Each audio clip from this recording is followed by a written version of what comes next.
오늘은 조금 기술적인 전술 이야기를 전해드리려고 합니다. 손흥민이 짱짱하게만 뛰어주면 그의 존재 자체가 전술이 되어버리는 상황에 대한 상대편 아스톤 빌라 감독의 처절한 외침을 전해드리려고 하는데요. 손흥민 선수 개인적으로도 아스톤 빌라전은 1골 2도움이라는 맹활약을 통해 각종 대기록을 쏟아낸 중요한 경기이기도 했습니다. 리그 4위를 달리는 빌라를 잡아야만 5위 토트넘이 4위로 올라갈 수 있는 유리한 고지를 선점하기 때문에 이번 경기는 토트넘에게 매우 중요한 경기였는데요. 손흥민 선수 역시 직전 경기에서 이런 중요한 경기를 앞두고 저는 매우 흥분된다. 토트넘은 기세를 잡았고 나도 골을 기록하며 흐름을 탔다라며 기대감과 긴장감을 동시에 드러내기도 할 정도였죠. 뚜껑을 열어보니 결과는 대성공이었습니다. 무려 원정 경기에서 손흥민은 선발 풀타임을 출전하며 공격 포인트를 쏟아냈고 팀의 4대0 대승을 견인했는데요. 오늘은 앞서 말씀드린 것처럼 경기 자체의 기록에 더해 손흥민의 출전 그 자체와 포지션이 아스톤 빌라와 EPL에 어떻게 작용하고 있는지, 왜 클롭이나 무리뉴 등 명장 감독들이 왜 빛이 반짝반짝 나는 선수라고 칭송하는지에 대한 이야기 이모저모를 전해드리려고 합니다. 잠시 저희 광화문 브리핑 구독 설정도 부탁드리고요. 손흥민만 멀쩡하면 그 자체로 하나의 전술이 완성된다는 말은 EPL에서 정석으로 통하는 말입니다.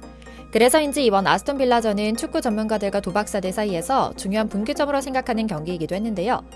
하지만 최근 토트넘이 상승세를 타긴 했지만 여전히 쉽지만은 않은 경기가 될 것이며 패배 가능성이 높지 않다고 보는 이들이 많았던 것도 사실이었습니다. 왼쪽 윙포워드로 출전하는 손흥민이 원톱으로 출전하는 최근 변주 전술이 상대 수비수의 수비 패턴을 단순하게 만들고 모든 것을 예측 가능한 상황으로 만들어지기 때문이었는데요. 실제로 손흥민은 이번 시즌 처음으로 원톱으로 출전하며 손톱 신드롬을 일으켰고 해트트릭을 성공시키는 등 놀라운 활약을 보이긴 했지만 토트넘 수비수들이 제 역할을 해주지 못하는 상황에서 손흥민은 되려 고립돼 제대로 된 공 배격을 하지 못해 결국 손흥민이 중원 아래로 내려와 수비에 가담하는 모습이 자주 연출되곤 했습니다. 다행히 샬리송이 들어오자마자 손흥민이 가장 빛나는 자리는 아니지만 토트넘의 현 수준에서 가장 제 역할을 해줄 수 있는 윙포워드로 재배치되는 일이 있었죠. 오죽하면 BBC 스포츠 해설가는 경기 중 손흥민 원톱 전술은 손흥민이 왜 이렇게 오랫동안 에이징 커브 없이 EPL 최고 스트라이커 자리를 지켜내는지를 그대로 보여주는 사례다. 손흥민이 있냐 없냐에 따라 그날 경기 흐름 전체가 결정된다. 때로 이기고 때론 지기도 하지만 손흥민 출전 여부에 따른 흐름은 분명한 차이가 난다. 스피드와 슈팅력을 겸비한 손흥민 원톱은 그만큼 파괴력이 크다. 하지만 손이를 받쳐줄 백업 자원이 부재한 토트넘은 손흥민을 가장 효과적으로 사용하지 못하는 팀이기도 하다. 즉 손이 외에 플레이메이커 자원이 없었던 탓에 오히려 패스나 공격 범위는 단순해지는 것이다. 포스테코글루 감독의 고심이 깊어지는 것도 결국은 그 자체로 완벽한 손이를 받쳐줄 팀원이 없기 때문인 것이다 라고 극찬해 화제를 모을 정도였죠. 물론 어떤 분들 중에는 아스톤 빌라가 강팀이어봐야 얼마나 강팀이겠어 하시는 분들도 있을 것 같습니다. 하지만 소니 말대로 EPL에 있다는 것 자체만으로도 그 팀은 절대로 만만하게 볼 팀이 아니라는 것을 증명하는 것이기도 하고요.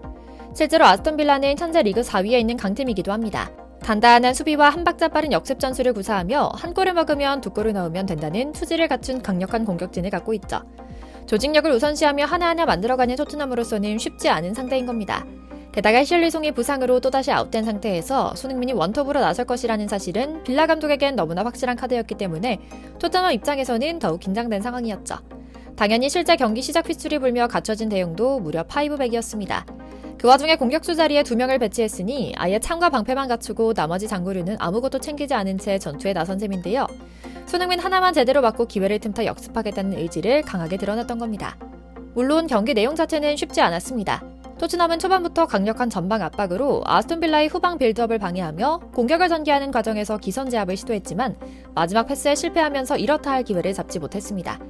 반면 토트넘의 공세를 저지할 때마다 아스톤 빌라는 간헐적인 역습을 통해 토트넘 수비진의 뒷공간을 정조준했고 이때마다 토트넘은 판더벤의 빠른 주력과 커버 능력으로 순간순간 위기에서 벗어나는 모습이었는데요. 문제는 중앙 미드필더가 2명이나 더 많았음에도 계속된 패스 실패와 잦은 턴오버로 집중력이 현저히 떨어지고 있다는 것이었습니다. 당연히 계속 찔러보는데 커팅당하고 실패하니 기세가 떨어지는 것이었죠. 아스톤 빌라 감독도 이 기회를 놓치지 않았습니다. 공격수 1명을 실적 추가해 유독 상대의 역습에 맥없이 무너지고 나던 토트넘의 최후방을 노린 겁니다. 그리고 실제로 이 전술은 먹히는 듯 보였습니다. 잠시는요. 하지만 손흥민은 오히려 이 상황을 정확하게 캐치하고 실수를 최소화하는 방향으로 선수단을 독려합니다. 결과적으로 손흥민은 팀이 1대0으로 앞서던 후반 8분 역습 상황에서 정확한 패스로 브레넌 존슨의 추가골로 어시스트한 데 이어 추가 시간엔 클루셉스키의 크로스를 강력한 논스톱 슈팅으로 연결해 골망을 흔들었죠. 이어 3분 뒤엔 순간적인 돌파에 이은 컷백으로 베르너의 쐐기골 어시스트까지 더했죠. 손흥민의 원맨쇼로 이날 토트넘이 넣은 4골 가운데 무려 3골에 관여한 것인데요. 포스텍 감독과 손흥민의 전술 방향이 완전히 적중한 겁니다. 뿐만 아니라 각종 대기록을 쏟아낸 역사적인 경기이기도 했습니다. 손흥민의 활약을 지켜본 BBC 해설자는 감탄하며 혀를 내둘렀는데요. 마이크를 잡았던 잉글랜드 대표팀 출신이자 레스터시티에서 뛰었던 코너 코디는 손흥민에게 무슨 말이 더 필요할까? 정말 멋진 골이었다. 환상적인 축구 선수다. 내 아들 축구 코치를 시키고 싶을 정도다 라며 치켜 세우기도 했죠. 손흥민 선수는 이날 득점을 추가하면서 토트넘 구단 창단 이래 최다 득점 공동 5위로 올라섰습니다. 통산 159골을 기록한 손흥민은 클리프 존스와 어깨를 나란히 하게 된 손흥민은 4위 마틴 치버스와의 격차를 15골로 줄였고요. 여기에 3개의 공격 포인트를 더하면서 손흥민은 이번 시즌 EPL에서만 14골 8도움을 기록하며 무려 8시즌 연속으로 공식전 공격 포인트 20개 이상을 기록하기도 했죠. 더욱 놀라운 것은 팀 내에서만의 기록이 아니라 이제는 EPL 전체의 기록을 세우는 선수가 되다는 겁니다. 옵타에 따르면 2022년 이후 토트넘 선수가 EPL 한 경기에서 3골 이상 관여한 것은 이번이 6번째라고 하는데요. 놀랍고 또 한편으로 슬프게도 이 6번 모두 손흥민이 그 기록의 주인공이라고 합니다.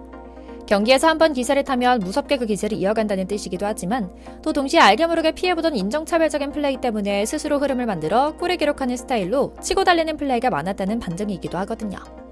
뿐만 아닙니다. 동시에 EPL 14골 8도움을 기록하면서 팀 내 득점과 도움 동반 1위에도 올랐습니다.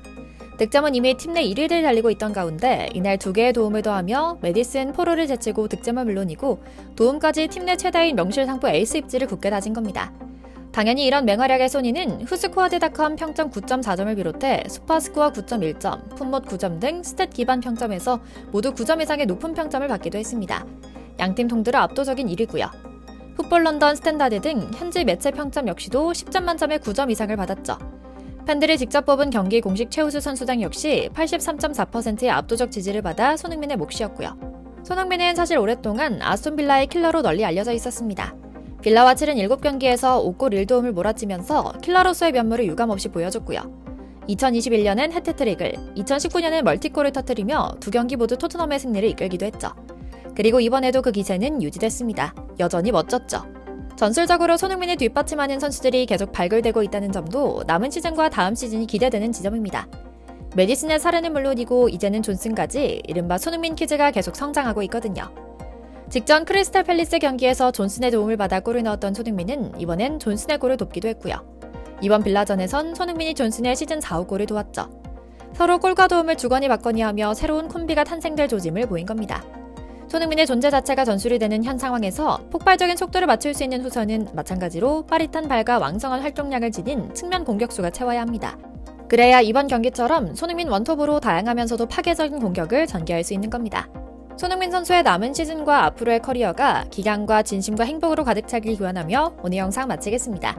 저희 광화문 브리핑 구독, 좋아요도 부탁드리고요. 시청해주셔서 감사합니다.